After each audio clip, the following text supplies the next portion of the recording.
दुनिया हमें किस रूप में याद करेगी,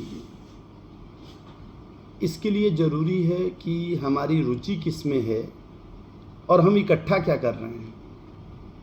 हम जिस चीज़ को इकट्ठा करने लगते हैं या जिसमें हमारी रुचि होती है, लोग हमें उसी नाम से जानने लगते हैं और आगे चलकर हमारा संग्रह ही हमारी शख्सियत हो जाता है।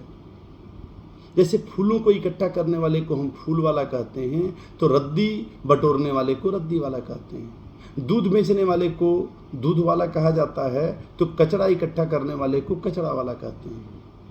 यही नियम हमारी मानसिकता पर भी लागू होता है। यदि ईर्ष्या में हमारी रुचि है तो लोग हमें ईर्ष्यालु कहेंगे। अगर हम क्रोध इकट्ठा कर रहे हैं तो लोग क्रोधी कहेंगे। अगर हमारे पास लोभ ज़्यादा है तो लोभी कहेंगे, और झूठ में हमारी ज़्यादा रुचि है तो हम झूठी कहलाएंगे। दया अगर इकट्ठा कर रहे हैं तो दयालु कहलाएंगे, और हमारे पास प्रेम बहुत ज़्यादा है तो लोग हमें प्रेमी कहेंगे।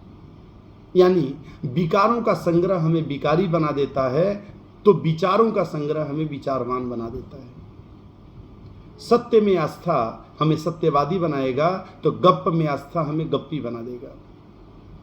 संसार हमें नहीं, हमारी रुचि को मान देता है, हमारे इंटरेस्ट को मान देता है। इसलिए सजग रहते हुए हमें चाहिए कि जिस बात में हमारी रुचि नहीं है उसे हम बिल्कुल इकट्ठा ना करें। आप जरा सोचिए, कपड़े की दुकान में कचड़ा भरा हो या कचड़े की दुकान में कपड़ा भरा हो, तो उस दुकान का क्या हश्र होगा। इसलिए यदि विचार में हमारी रुचि है तो विकारी को बिल्कुल भी जगह नहीं देना चाहिए, अन्यथा हम विचारवान होते हुए भी विकारवान के नाम से जाने जाएंगे। हमारा घर कितना ही साफ सुथरा क्यों न हो, फिर भी हम नियम से रोज झाड़ू पोंछा लगा के उसे साफ करते हैं। इसलिए हर विचारवान व्यक्ति यह जानता है कि विकार नंगी आंखों से ना दिखाई देने वाली महीन धूल के जैसे होते हैं और हवा के साथ हमारे घर में प्रवेश कर जाते हैं।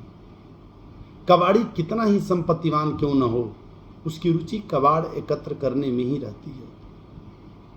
किसी भी व्यक्ति का आकलन उसकी संपत्ति से नहीं, उसके संग्रह से, उसकी प्रशस्ति से नहीं, उसकी प्रवृत्ति से करना अधिक कल्याणकारी होता है। तो मुझे लगता है कि हम लोगों को अच्छा रुचि, अच्छा इंटरेस्ट खुद भी करना चाहिए और वैसे ही चीज़ों को इकट्ठा करना चाहिए, और अपने बच्चों को भी चाहिए कि वो अच्छी चीज़ इकट्ठा करें। जय श्री राम।